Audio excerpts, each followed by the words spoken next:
Hello friends, எல்லாருக்கும் வணக்கம். Welcome back to my channel. நீங்கள் இது வரைக்கும் நம்ம சேனலை சப்ஸ்கிரைப் பண்ணாமல் பார்த்துட்டு இருந்தீங்கன்னா சப்ஸ்கிரைப் பண்ணிட்டு பாருங்கள். கூடவே பக்கத்தில் இருக்கிற பெல் பட்டனையும் ப்ரெஸ் பண்ணிக்கோங்க. இப்போ வாங்க நம்ம கதைக்குள்ளே போகலாம். காயத்ரி கண்ணுக்கு தெரியாத சக்தியிடம் போராடி கொண்டிருந்தாள். யாரோ ஒருவர் உடலை பற்றி கொண்டு அவளை மிகவும் பொருத்தமற்ற முறையில் தொடுவது போல் அவள் தொடர்ந்து உணர்ந்தாள். அவள் இடுப்பில் யாரோ கைகளை வைத்து அழுத்தி பிடித்திருப்பதை போல உணர்ந்தாள். அவள் படுக்கையில் நேராக உட்கார தன்னால் முடிந்தவரை முயற்சி செய்தாள். ஆனால் அவளை கீழே படுக்க வைத்திருக்கும் சக்தி மிகவும் வலுவாக இருந்தது. அது அவளை எழுந்திருக்க விடாமல் செய்தது. காயத்ரி அழுதபடி உரத்த குரலில், என்கிட்ட ஏன் இப்படி நடந்துக்கிற? நான் ஒரு பொண்ணு. இப்படி தயவு செஞ்சு என்னை போக விடு யச்சினி என்று கத்தினாள். மலை உச்சியில் மந்திரவாதி செங்கோடன் ஒரு வினோத உருவச்சிலையின் முன் அமர்ந்து கொண்டு கண்களை இறுக்கமாக மூடி மந்திரங்களை முணுமுணுத்து கொண்டிருந்தான். அவனை பார்ப்பதற்கு நீண்ட நேரமாக பூஜையில் இருப்பது போல தோன்றியது. காயத்ரி தனது உயிருக்கு எதுவும் ஆபத்து வந்துவிடக்கூடாது என்று வேண்டினாள். அவள் மீது இச்சைகளை தீர்த்து கொண்டிருக்க ஒரு கண்ணுக்கு தெரியாத சக்தியிடமிருந்து தன்னால் தப்பிக்க முடியாது என்பதை காயத்ரி உணர்ந்தாள். அந்த வலிமையான ஆவியின் பிடியிலிருந்து தப்பிக்க அவள் தன்னால் முடிந்தவரை முயற்சித்தாள். ஆனால் ஒவ்வொரு முறையும் அவள் தோல்வியடைந்தாள். அந்த ஆவி அவளை முழுவதுமாக ஆக்கிரமிக்க காயத்ரி அதனிடம் போராட முடியாமல் கண்களை இறுக்கமாக மூடிக்கொண்டாள். அவள் கண்களை மூடியவுடன் கண்ணுக்கு தெரியாத தொடுதல் அவளது உடலில் நின்றுவிட்டது. பின்னர் அவள் மெதுவாக கண்களை திறந்து பார்த்தாள். கட்டிலுக்கு அருகில் வருண் இடுப்பில் ஒரு துண்டை கட்டி கொண்டு நின்றிருந்தான். அவன் குளித்து முடித்திருந்தான். அவனது கட்டிலில் காயத்ரி படுத்திருக்க அவளை பார்த்ததும் ஆச்சரியமாக கேட்டான், காயத்ரி, நீ இங்க என்ன பண்ற? செங்கோடன் தன் உடலில் மின்சாரம் தாக்கியது போல திடுக்கிட்டு கண் விழித்தான். நோக்கம் நிறைவேறாமல் போனது போல கடுப்பானான். ஏய், நான் எப்போ முயற்சி பண்ணாலும் ஏதாவது ஒரு தடை வந்து முன்னாடி நிற்கிது. சண்டா, ஏன் மந்திர ஜபம் உனக்கு பத்தலையா? ஏன் எனக்கு முழு சக்தியை கொடுக்க மாட்ற? எனக்கு யச்சினி வேணும். அதை யார் தடுத்தாலும் எது குறுக்க வந்தாலும் நான் அழிச்சிடுவேன். ஓம் கிரீம் கிரீம் என செங்கோடன் சீற்றத்துடன் மீண்டும் மந்திரங்களை சொல்ல ஆரம்பித்தான். இங்கே வருண் நிற்பதைக் கண்டு ஆச்சரியமடைந்த காயத்ரி அவசரமாக எழுந்து அமர்ந்தாள். பதட்டத்துடன், மாமா மாமா இங்க இங்க என் கூட இங்க என் கூட என்று பதறினாள். என்னாச்சு காயத்ரி? ஏன் இவ்வளோ பதறி போயிருக்க என்றான் வருண். காயத்ரி சொல்வதை சட்டென நிறுத்திவிட்டு தனக்குள்ளேயே யோசிக்க ஆரம்பித்தாள். நான் இதை வருண் மாமா கிட்ட சொன்னா அவர் என்னை நம்ப மாட்டாரு. அவர் என்ன ஒரு பைத்தியக்காரின்னு நினைப்பாரு. அப்புறம் என்னை கல்யாணம் கட்டிக்க மாட்டேன்னு சொன்னாலும் சொல்லிடுவாரு. வருண் அவளை அதட்ட திரும்ப கேட்டான். ஏய், என்ன யோசிச்சுட்டு இருக்க? நான் உன்கிட்ட தான் கேட்டுட்டு இருக்கேன். நீ எப்படி உள்ள வந்த? என் பெட்ல படுத்துட்டு இருக்க. என்ன பண்ணிட்டு இருந்த? காயத்ரி படுக்கையில் இருந்து எழுந்து மெத்தையில் தன் கையை மிகவும் சாதாரணமான முறையில் வைத்து அழுத்தி பார்த்தபடி, அதுவா மாமா, நான் பெட்டு நல்லா இருக்கான்னு டெஸ்ட் பண்ணிட்டு இருந்தேன். ரொம்ப சாஃப்டாகவும் வசதியாகவும் இருந்துச்சு. அதான் படுத்து பார்த்தேன். வருண் காயத்ரியின் பதிலை கொஞ்சம் வித்தியாசமாக கருதினான். அவள் மேலும் பேசுவதற்கு முன் அவளிடம் இன்னொரு கேள்வியை கேட்டான். சரி, நீ ஏன் இங்க வந்த? காயத்ரி வருணின் மொபைலை காண்பித்து, நீங்க உங்க மொபைலை மறந்து வீட்லயே வச்சுட்டு வந்துட்டீங்க. அதான் உங்ககிட்ட கொடுத்துட்டு போலான்னு வந்தேன் என்று பதிலளித்தாள். வருண் தனது மொபைலை பார்த்ததும், ஏய் ஆமா காயத்ரி, நான் அதை மறந்தே போயிட்டேன். நீ சிரமம் பார்க்காம கொண்டு வந்ததுக்கு ரொம்பவும் தேங்க்ஸ் என்று சொல்லிவிட்டு வருண் தன் மொபைலை வாங்க அவளிடம் நெருங்கியதும் காயத்ரி வெட்கத்தில் கண்களை மூடிக்கொண்டு சினுங்கினாள். காயத்ரி வெட்கப்படுவதை பார்த்த வருண் எதனால் இப்படி நடந்து கொள்கிறாள் என யோசிக்க அவன் வெறும் டவலை மட்டும் உடுத்திருப்பதை உணர்ந்தான். உடனே வருண் சுதாகரித்து கொண்டு, ஓ சாரி காயத்ரி, இரு நான் ட்ரெஸ் மாத்திட்டு வரேன் என்றான். வருண் படுக்கையில் வைக்கப்பட்டிருந்த சூட்கேஸை திறந்து தனது ஆடைகளை எடுத்துவிட்டு உடைகளை உடுத்த குளியலறைக்குள் சென்றான். வருணின் தலைமுடியை வீட்டில் கண்டுபிடிக்க இது சிறந்த சந்தர்ப்பம் என்பதை காயத்ரி உணர்ந்திருந்தாள். காயத்ரி தரையில் கிடந்த வருணின் சட்டையை எடுத்து அதன் மீது முடிகளை தேடத் தொடங்கினாள். வருண் மாமா வர்றதுக்குள்ள அவரோட தலைமுடியை கண்டுபிடிச்சிடணும் என்று மனதில் நினைத்து கொண்டாள். திடீரென்று வருணின் சட்டையில் ஒரு முடி இலையை கண்டபோது அவள் தனக்குத்தானே முணுமுணுத்து கொண்டாள். அவள் அந்த ஒற்றை முடியை கையில் எடுத்து, ஆ, அதை கண்டுபிடிச்சிட்ட என்று கூச்சலிட்டாள். வருண் குளியலறையிலிருந்து வெளியேறினான். காயத்ரி அவனது சட்டையை கையில் வைத்திருக்க அவளிடம் சந்தேகமாக, ஏன் சட்டையை நீ என்ன பண்ணிட்டு இருக்க என்று கேட்டான். காயத்ரி அவனுக்கு பதட்டமாக பதிலளித்தாள். அது மாமா, இந்த ட்ரெஸ் எல்லாம் கீழே கிடந்துச்சு, அழுக்கா வேற இருக்கு. நீங்க இந்த ட்ரெஸ் எல்லாமே துவைக்கவே இல்லையா? என்கிட்ட அழுக்கா இருக்கிற உங்க ட்ரெஸ் எல்லாம் கொடுங்க மாமா, நான் துவைச்சு தரேன் என்று அக்கறையோடு கூற வருண் மறுத்தான். ஐயோ வேண்டாம் காயத்ரி, அதெல்லாம் நானே துவைச்சுக்கிறேன். என் வேலையை மற்றவங்க செய்யறது எனக்கு பிடிக்காது. காயத்ரி கோபத்தில் தனக்குள்ளேயே முணுமுணுத்தாள். என் ஆசையை என்னைக்கு தான் புரிஞ்சுக்க போறியோ மக்கு மாமா. என்ன முணுமுணுக்கிற? ஒன்றுமில்ல, இந்தாங்க உங்க மொபைலு என்று காயத்ரி மொபைலை அவனிடம் கொடுத்தாள். வருண் அவளிடமிருந்து அதை பெற்றுக்கொண்டு, ரொம்ப தேங்க்ஸ் காயத்ரி என்றான். நான் கிளம்புறேன் மாமா, அம்மா எனக்காக வெயிட் பண்ணிட்டு இருப்பாங்க. சரி நீ போ என்றான் வருண். வருண் அவளை நிறுத்தி, ஏய் காயத்ரி, உன் நம்பரை எனக்கு கொடுக்குறியா என்று கேட்டாள். காயத்ரி அவனிடம் வெட்கத்துடன் கேட்டாள். வருண் மாமா, நீங்க எதுக்காக ஏன் நம்பரை கேட்குறீங்க? அதுவா, பெரியம்மா கிட்ட ஃபோன் இல்லைன்னு தெரியும். அவங்க என்னை பற்றி விசாரிக்க விரும்புவாங்க. அதான் உன் நம்பரை கொடு, தேவைப்படும் போது நானே உனக்கு ஃபோன் பண்ணி பெரியம்மா கிட்ட பேசுகிறேன். ஓ அதுக்காகவா, சரி தரேன் என்று கூறி காயத்ரி வருணிடம் தன் மொபைல் நம்பரை கொடுத்தாள். நான் உன்னோட நம்பரை காயத்ரி சிஸ்டர்னு சேவ் பண்ணிக்கிறேன் என்றான். என்னது, அப்படியெல்லாம் சேவ் பண்ணாதீங்க என்று மறுத்தாள் காயத்ரி. ஏன், நீ தான் நர்சிங் கோர்ஸ் படிச்சிருக்கேன்னு அத்தை சொன்னாங்க, அதுக்கு சிஸ்டர் நான் சேவ் பண்ணுவீங்க?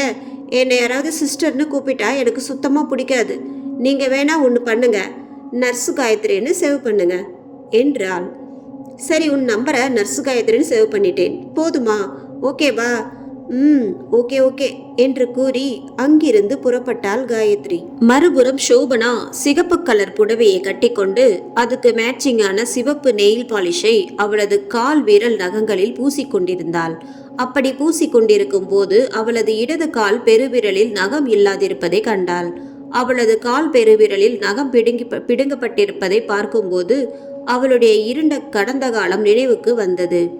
அந்த காயத்திற்கு பின்னால் ஒரு பெரிய வலி இருப்பதை சோபனா அனைவரிடத்திலும் மறைத்திருந்தாள். சோபனா அவளுக்குள் ஏதோ ஒரு நினைவில் மூழ்கியிருக்க அவளை அறியாமல் கண்ணிலிருந்து வந்தது கண்ணீர். சோபனா தனியாக உட்கார்ந்திருக்க அவளிற்கு பின்னால் நெருங்கியது ஒரு நிழல். அவள் திடுக்கிட்டு திரும்பினாள். அப்போது அறைக்குள் நுழைந்தாள் காயத்ரி. சோபனா அவளிடம், ஏ காயத்ரி, நீ வந்துட்டியா? வருணோட தலைமுடி உனக்கு கிடைச்சதா என்று ஆர்வமாக கேட்டாள். காயத்ரி அவளுடைய எந்த கேள்விகளுக்கும் பதிலளிக்கவில்லை. சோபனா காயத்ரியை உலுக்கி நினைவிற்கு வர செய்து, காயத்ரி, நான் உன்கிட்ட தாண்டி கேட்டுட்டு இருக்கேன், அவனோட தலைமுடி கிடைச்சிச்சா இல்லையா? காயத்ரி சோபனாவின் கையை பிடித்து, அம்மா, எனக்கு வருண் மாமாவோட தலைமுடி கிடைச்சிடுச்சு, இதோ என்று வருணின் தலைமுடியை அவள் அம்மாவிடம் ஒப்படைத்தாள். சோபனா அதை பத்திரமாக பெற்றுக்கொண்டு, அதை எப்படியாவது கொண்டு வந்துடுவேன்னு நான் உறுதியா இருந்தேன். நீ ஜெயிச்சிட்ட காயத்ரி, கூடிய சீக்கிரம் என் மகளான உன்னை ஒரு சூனியக்காரியா மாத்திடுறேன் என்று சொல்லிக்கொண்டே சோபனா ஒரு வெள்ளைத்தாளில் வருணின் தலைமுடியை சுற்றி அலைமாரியின் உள்ளே வைத்து பூட்டினாள். அவள் திரும்பி காயத்ரியை பார்க்க அவள் பதட்டமாக இருப்பதை கவனித்தாள். சோபனா அவளிடம் சென்று, காயத்ரி, என்னாச்சு உனக்கு? நீ திரும்பி வந்ததுலேருந்து கொஞ்சம் பதட்டமாகவே இருக்கியே, ஏன்? அந்த கல்லற பங்களாவில் ஏதாவது நடந்துச்சா என்று கேட்டார். காயத்ரி மிகுந்த கவலையுடன், இல்லம்மா, பங்களாவில் எல்லாம் எனக்கு எதுவும் நடக்கலை என்று சமாளித்தாள். அதான் முகத்தை பார்த்தாலே தெளிவாக தெரியுதே, நீ எதையோ என்கிட்ட மறைக்கிறன்னு. என்ன நடந்துச்சுன்னு ஒழுங்கா உண்மையை சொல்லு என்று அதட்டினாள். பங்களாவில் தன்னிடம் துஷ்டசக்தி சில்மிஷம் செய்த விஷயத்தை காயத்ரி சோபனாவிடம் சொன்னாள். காயத்ரி ஆர்வமாக கூறினாள், அம்மா, அவள் ரொம்ப ஸ்ட்ராங்கா இருக்காம்மா. இத்தனை நாளா அவளோட காம இச்சைகளுக்கு ஆம்பளைங்களை பயன்படுத்திக்கிட்டவ இப்போ பொண்ணுகளையும் விட்டு வைக்கல. அவ என்ன நாசம் செய்ய பார்த்தாமா. நல்ல வேலை வருண் மாமா சரியான நேரத்துக்கு அங்கே வந்தாரு. இல்லைன்னா நீங்கள் யாரும் என்னை உயிரோடவே பார்த்துருக்க முடியாது. கொஞ்ச நேரத்தில் என்னை போட்டு பாடா படுத்தி எடுத்துட்டா என்று புலம்பினாள். என்ன முட்டாள்தனமாக உளறிட்டு இருக்க? ஒரு பொண்ணு எப்படி இன்னொரு பொண்ணுக்கிட்ட அப்படி நடந்துக்க முடியும்? நீ முழுசா லூஸ் ஆயிட்டியா? நான் என்ன சொன்னாலும் நம்ப மாட்டேன்னு எனக்கு நல்லா தெரியுமா? நீ என்ன பைத்தியக்காரின்னு நினச்சாலும் பரவாயில்ல. ஆனால் உண்மையிலேயே அந்த பங்களாவில் இருந்த ஆவி என்கிட்ட மோசமாக நடந்துக்க முயற்சி பண்ணுச்சு. இப்போ நினச்சா கூட எனக்கு உடம்பெல்லாம் கூசுதுமா என்றாள் காயத்ரி. சோபனா சிறிது நேரம் யோசித்துவிட்டு, காயத்ரி, வருண் ஒரு அழகான ஆம்பளை பையன். யச்சினி எப்படியும் அவனை அடையணும்னு நினைப்பா. அதனால தான் அவ உன்னை அங்கே பார்த்ததும் உன்கிட்ட தப்பாக நடந்துக்கிட்ட உன்னை பயமுறுத்த முயற்சி செஞ்சிருக்கா. நீ வருணை விட்டு விலகிருக்கணும்னு தான் அவள் அப்படி செஞ்சிருக்கா. ஆனால் நீ சொல்கிறத வச்சு பார்த்தா யச்சினி அந்த அறையிலிருந்து வெளியே வந்துட்டான்னு நினைக்கிறேன். ஆனால் அம்மா, அந்த ரூமோட கதவு பூட்டு போட்டு தாயத்தெல்லாம் கட்டியிருந்ததை நான் பார்த்தேனே. அப்புறம் எப்படி யச்சினியால் வெளியில் வந்திருக்க முடியும்? வருண் முன்னாடியே ஏன் அந்த கதவை திறந்திருக்க கூடாது? அவன் ஏற்கனவே அந்த கதவை திறந்து அதை யாருக்குமே தெரியாமல் பழையபடி மூடியிருக்கணும். இந்த காலத்து பசங்களை பற்றி தான் எனக்கு தெரியுமே. எதை செய்யக்கூடாதுன்னு சொல்கிறோமோ அதைத்தான் வம்புக்குனாலும் செய்வானுங்க என்று சோபனா விளக்கினாள். ஐயோ அம்மா, அப்போ வருண் மாமாவை யச்சினி அடைஞ்சிருப்பாளா? என்னால் இப்போ எதையும் உறுதியாக சொல்ல முடியாது. பௌர்ணமி வரப்போகுதுல, அதில் தெரிஞ்சிடும். அந்த ராத்திரி யச்சினி வருணை வேட்டையாட வருவா. வருணுக்கு அதிர்ஷ்டம் இருந்தா அவன் உயிர் பிழைப்பான் என்றாள் சோபனா. என்னம்மா சொல்ற என்று பதறினாள் காயத்ரி. அதெல்லாம் இப்போ நமக்கு முக்கியம் இல்லை. நீ காலையில் 3 மணிக்கு கருப்பு ட்ரெஸ் போட்டுட்டு ரெடியாரு என்று கட்டளையிட்டாள் சோபனா. காயத்ரி குழப்பமாக கேட்டால், எதுக்கு காலையில் 3 மணிக்கு கருப்பு ட்ரெஸ் போடணும்? சூனியம் செய்கிறதுக்கு எப்பவும் கருப்பு ட்ரெஸ் தான் யூஸ் பண்ணுவாங்க. இந்த கருப்பு ட்ரெஸ் பின்னால் பல காரணங்கள் இருக்கு. ஆனால் அதை பற்றியெல்லாம் உனக்கு விளக்கி சொல்ல இப்போ நேரம் இல்லை. நீ 3 மணிக்கு தயாராக இருக்கணும், புரிஞ்சுதா என்று சோபனா கேட்க, காயத்ரி உறுதியுடன் ஓகேம்மா, நான் காலையில் 3 மணிக்கு கருப்பு ட்ரெஸ்ஸோட உன் முன்னாடி வந்து நிற்பேன் என்றான். மறுபுறம் நள்ளிரவு 12 மணி. முந்தைய இரவை போல இன்றிரவும் மழை விடாமல் பெய்து கொண்டிருந்தது. அபிமன்யு பங்களாவிற்குள் சுவர்களில் ஏதோ ஒரு குட்டி கருவியை மாட்டிக்கொண்டிருந்தான். வருண் அவனுக்கு உதவினான். டேய், ரொம்ப நேரமா செவுத்துல என்னதடா மாட்டிட்டு இருக்க என்று கேட்டான் வருண். வருண், கொஞ்ச நேரம் எந்த கேள்வியும் கேட்காம அமைதியா இரு. நான் சொல்றத மட்டும் செய். அது சரி, இதை எப்பதாண்டா மாட்டி முடிப்ப? பார்க்க ஏதோ லைட் மாதிரி இருக்கு. இது எதுக்கு? இது லைட் இல்லை, இது ஒரு லேசர் கிரைட். இந்த செக்யூரிட்டி கேமராவில் யூஸ் பண்ணுவாங்களே அந்த லேசர் கிரைடா? ஆமாம், அதே தான். இது பேய்களை கண்டுபிடிக்கவும் யூஸ் ஆகும். எப்படி? நான் பேரநார்மல் சொசைட்டியில் மெம்பராக இருந்தப்போ எனக்கு சொல்லி கொடுத்தது என்னென்ன, நம்மளை சுற்றி எப்போவுமே கண்ணுக்கு தெரியாத சக்திகள் நிறைய இருக்கும். அதுக்கேற்ற மாதிரி அட்மாஸ்பியர் மாறும். அப்போ இந்த லேசரோட பச்சை விளக்கு எரிய தொடங்கும். அதன் மூலமாக நம்ம இடத்துல அமானுஷ்யம் இருக்கிறதான்னு கன்ஃபார்ம் பண்ணிக்கலாம். ஒருவேளை யச்சினி வெளியே சுற்றிட்டு இருந்தானா இந்த டிவைஸை வச்சு ஈஸியாக கண்டுபிடிச்சிடலாம். கேட்குறதுக்கு நல்லா தான் இருக்குது. ஆமாம், அது மட்டும் இல்லாமல் இங்கே நடக்கிறதெல்லாம் பதிவு பண்ண இது கூட சிசிடிவி கேமராவை பொருத்துவாங்க. ஆனால் நம்மக்கிட்ட அவ்வளோ பட்ஜெட் இல்லை. சரி, நீ போய் பங்களாவில் இருக்கிற லைட்டெல்லாம் ஆஃப் பண்ணு. லைட்டை ஆஃப் பண்ணணுமா? எதுக்கு? ஏன்னா இருட்டில் தான் யச்சினி நம்மளை தேடி வருவா. அப்பதான் நம்ம அவளை கண்டுபிடிக்க முடியும் என்றான் அபிமன்யு. விளக்குகளை அணைப்பதற்காக வருண் செல்ல அபிமன்யு அவனை வருண் என அழைத்தான். இப்ப என்ன என்று வருண் கேட்க, மெழுகுவர்த்தியை ஏற்றி வச்சுடு. எல்லா லைட்டையும் ஆஃப் பண்ணதுக்கு அப்புறம் நம்மளால எதையும் பார்க்க முடியாம போயிட போகுது என்று எச்சரித்தான் அபி. ஏன் மெழுகுவர்த்தியை ஏற்றி வைக்கணும்? என் ஃபோனில் டார்ச் லைட் இருக்குதே, அது போதாதா? அபிமன்யு மறுத்து, ஒரு மெழுகுவர்த்திக்கும் டார்ச் லைட்டுக்கும் நிறைய வித்தியாசம் இருக்குது. ஒரு மெழுகுவர்த்தியிலிருந்து வெளிப்படுற ஒளி மஞ்சள் நிறமாக இருக்கும். டார்ச் லைட்டில் இருந்து வெளிப்படுற ஒளி வெள்ளை நிறமாக இருக்கும். கண்ணுக்கு தெரியாத சக்திகள் வெள்ளை ஒளிக்கிட்ட வராதுன்னு சொல்லுவாங்க. அதான் என்று கூறினான். சரி, நான் வரும்போது மெழுகுவர்த்தி ஏற்றிட்டு வரேன் என்று சொல்லிவிட்டு சென்றான். சில நிமிடங்கள் கழித்து பங்களாவிற்குள் இருந்த எல்லா விளக்குகளும் அணைக்கப்பட்டிருந்தன.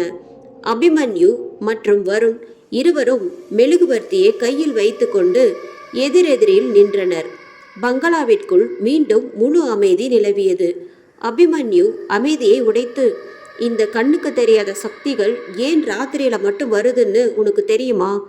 ஏன் என்று வருண் கேட்க, அவர்கள் கையில் இருந்த மெழுகுவர்த்தியை சட்டென தோன்றிய ஒரு நிழல் உருவம் உஃப் என ஊதி அணைத்தது. பங்களாவை மீண்டும் இருள் சூழ்ந்து கொண்டது. இந்த எபிசோட் உங்களுக்கு பிடிச்சிருந்தது அப்படின்னா நம்ம சேனலை மறக்காம சப்ஸ்கிரைப், லைக் பண்ணுங்க. நிறைய பேர் பார்த்தீங்கன்னா சப்ஸ்கிரைப் பண்ணாமலே பார்க்குறீங்க. சப்ஸ்கிரைப் பண்ணிட்டு பாருங்க. நன்றி, வணக்கம்.